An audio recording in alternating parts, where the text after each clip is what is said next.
Good day, ma'am. I'm Sandro Duvera. Ang topic ko po is Lesson 11, Inquiry-Based Teaching Strategy. So, Inquiry-Based Teaching Strategy is ito po yung strategy ng isang teacher. Kada po nagtuturo po siya sa isang klase. Kapag after niya po magklase is nagtatanong po siya sa mga student niya kung may natutunan ba sila or may naintindihan ba sila sa kanyang tinuturo sa kanila. So, introduction. One of the major goals of social studies in the Philippines is the development of critical thinking. Having this in mind, teachers Kevin reflected if he has been able to develop this skill among his learners.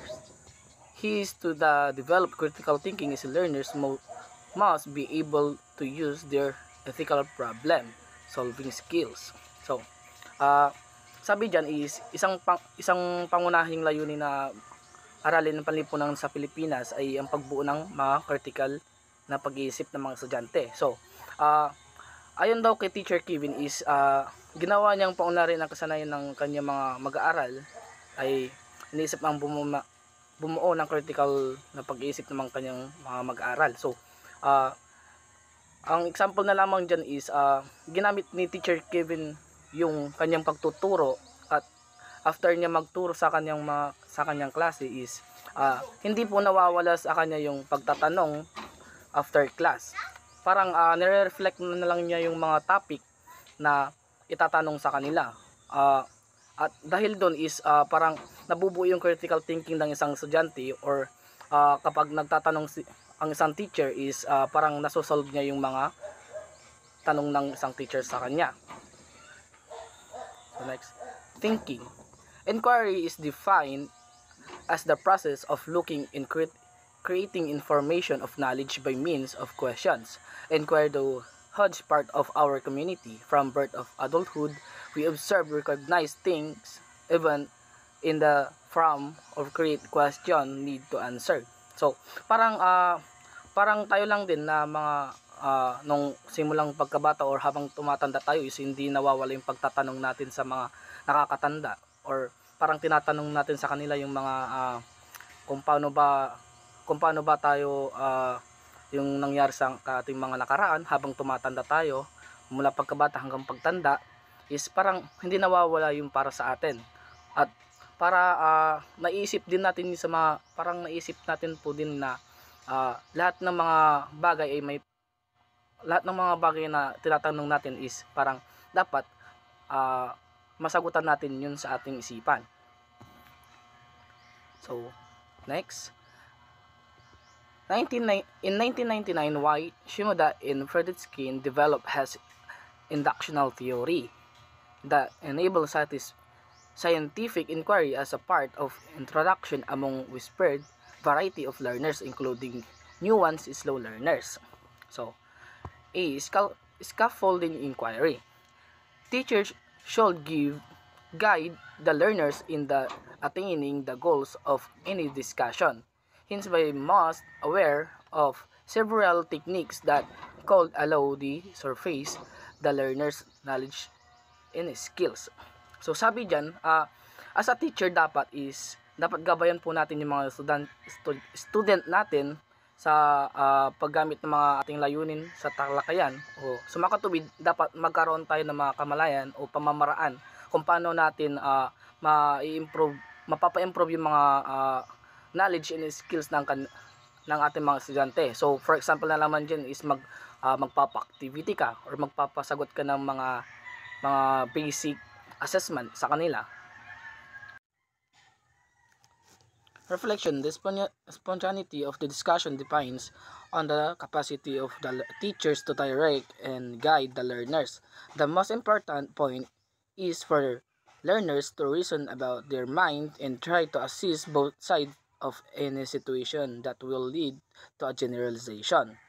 Ang sabi dyan is dapat is nakasalalay sa kakayahan ng mga guro at panubayan at gabayan ang mga mag-aaral nila.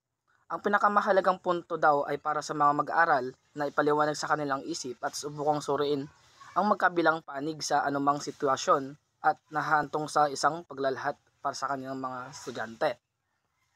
Next is generalization. This is the optimum part of the process wherein the learners have created their own beliefs and communicated their disposition. To take note that the social studies teachers must know how to divert and process misleading ideas because it may break their motivation and self-esteem. So sabi diyan, ito ay pinakamabuting bahagi ng proseso kung saan ang mga mag-aaral daw ay lumilikha sa kanilang sarili o mga paniniwala at ipinapahayag nila sa kanilang mga disposition. So, yun, kailangan kahit hindi mawawala yung mga pag-create sa kanilang pag-aaral ng mga kanilang mga sariling paniniwala sa mga sarili nila. So, the learners are seen as active participants in the teaching process. It helps learners to enhance their intellectual capacity through the significance of scientific queries. Some of benefits of inquiry-based teaching are as follows. So number 1, inquiry is detected the nurturing the sima of learners and essential to create, communicate, and assist answering coming from their interest. So, sabi dyan, ang pagtatanong daw ay nakatuon sa pag-aalaga ng sima ng mga mag-aaral. So, mahalaga sa paglikha o pakikipag-usap at pagtatasa sagot ang nagbumula sa kanilang mga interest. So, sabi dyan, kapag nakikipag-communication ka o nagtatanong sa mga nakakasalamuha mo, dapat is dapat na pag-iisipan mo muna o dapat kapag nakikipag-usap ka is dapat nagiging malinaw yung mga tanong mo sa kanila para hindi ito mag-cause ng mga misunderstanding. Number 2 is it helps the learners inquire and process ideas in the logical ways. So sabi dyan, nakakatulong ito sa mga mag-aaral na makuha at maproseso ang mga ideya na logical na paraan. So number 3, it encourages intelligent responses which can be practiced to discover why issues are encouraging. So sabi dyan, hinihikayat ito ang mga matatalinong tugon na maaring isaga upang matuklasan ang mga bakit nangyayari sa mga issue. Kagaya ng mga nangyayari ngayon sa panahon natin. Dapat malaman natin yung mga or ma-expand yung pag-iisip natin kung ano bang nangyayari sa mga panahon ngayon. So, next. It's this model the rules of teachers as facilitator are highlighted. It's their responsibility to lead the learners identify the problem situation, judge the inquiry events, and reply to learners' inquiry to engagement learning. It's to support the learners in the establish the importance of their inquiry.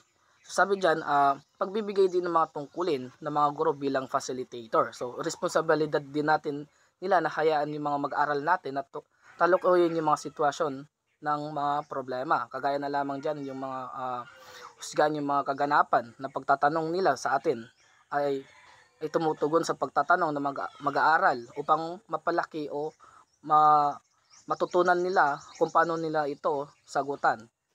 So, ayan lamang po. Thank you.